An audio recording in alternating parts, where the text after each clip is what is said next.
I'm tight, man. I'm tight. Indiana Fever got screwed over by the referees today, man. Straight up and down. Straight up and down, bro. I'm not even joking, bro. It's not even funny, bro.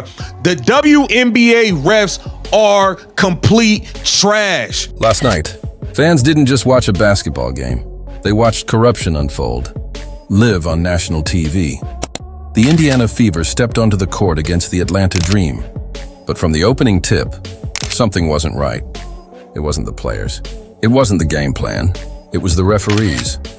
And for the first time this season, Stephanie White didn't hold back. Caitlyn Clark didn't hold back. The Fever didn't hold back. They exposed the truth. But before we go deeper, I need you.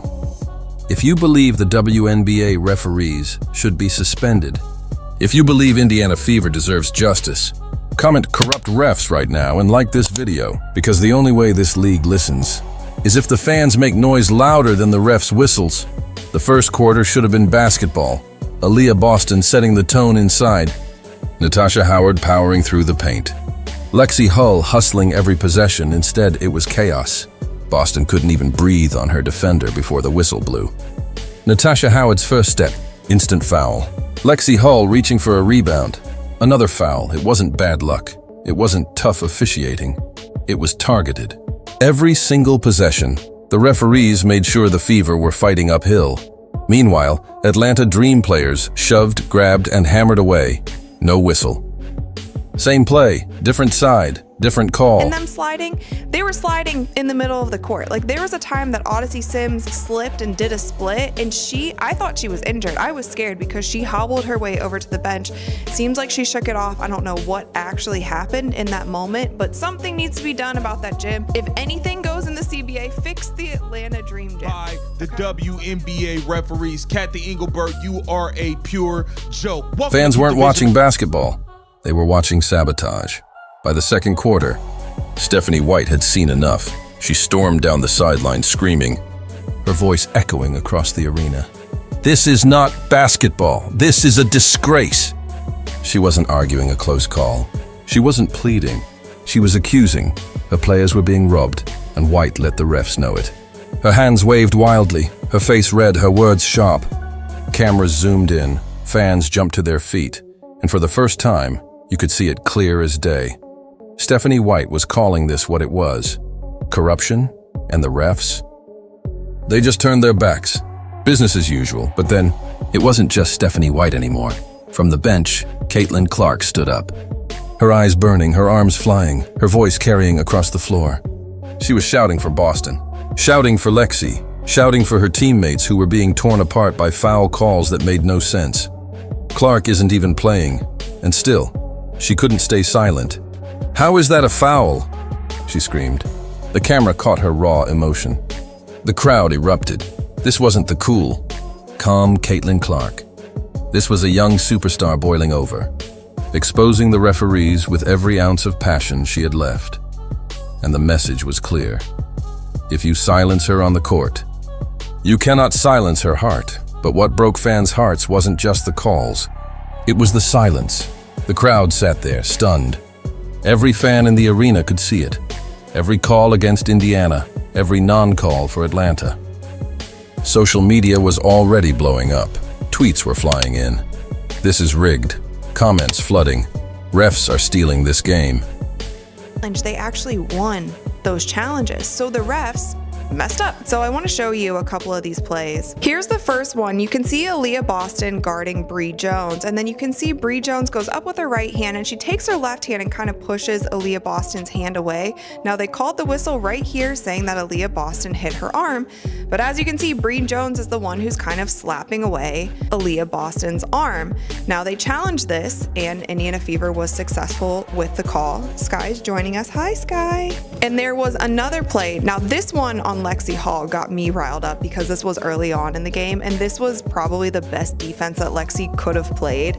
If you watch this play here, Ryan Howard is going down, Lexie Hull's guarding her, Ryan goes behind her back, Lexie doesn't touch her because she's backpedaling the whole. Even neutral fans, people who had no stake in Indiana Fever, were disgusted. Because this wasn't about basketball anymore.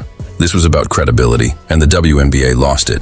Right there, on Live TV, but the biggest question remains, why? Why is Indiana Fever targeted again and again? The answer is simple. Because they are the most valuable franchise in the league. Because they have Caitlyn Clark. Because they bring in more money, more attention, and more ratings than the WNBA has seen in decades. And instead of lifting them up, the league fears them.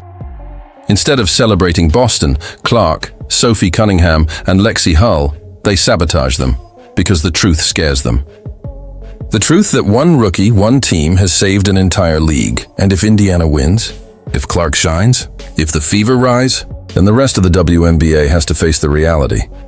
They needed Caitlyn more than Caitlyn ever needed them. That truth terrifies them. So what's easier? Rig the game, control the whistle, protect the old guard. But here's the thing the league didn't expect. Stephanie White isn't afraid. That Coach Stephanie White and Odyssey Sims also both got technical fouls, and I felt like this was really a turning point in the game because the score was 53-63. Atlanta was up by 10, but there was contact at the other end of the basket that the referees once again missed. And Coach Steph White, honestly, the entire bench ran off the bench, started going at the referee, and then Coach Stephanie White just followed her to half court. She got teed up. Caitlyn Clark isn't afraid. And when they both exploded last night, it wasn't just about one game. It was about justice. Fans saw it. Players saw it. Coaches saw it. Everyone saw it. The WNBA cannot hide anymore. Because if refs can control every possession, if refs can destroy every rhythm, if refs can decide every winner, then why even play? And that's where you come in. Stephanie and Caitlyn have done their part. They called out the refs. They exposed the system.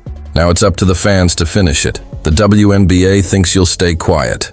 They think you'll keep watching, keep buying tickets, keep tuning in while they rig the games.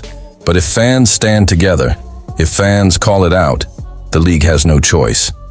They can suspend a player, they can fine a coach, but they cannot silence thousands of fans shouting corrupt refs. Last night wasn't just a loss, it was proof. Proof that corruption runs deep. Proof that the Indiana Fever are being targeted. Proof that the WNBA cannot be trusted until real change happens. Stephanie White fought for her team. Caitlyn Clark fought for her teammates. Now it's our turn to fight for them. So do it now. Comment, corrupt refs if you believe the league must act. Like this video to make sure every fan sees it. Share this with your friends because silence is how corruption wins. The Indiana Fever might have lost the scoreboard, but the WNBA lost its soul. The question is, will they fix it? Or will they keep proving the fans right?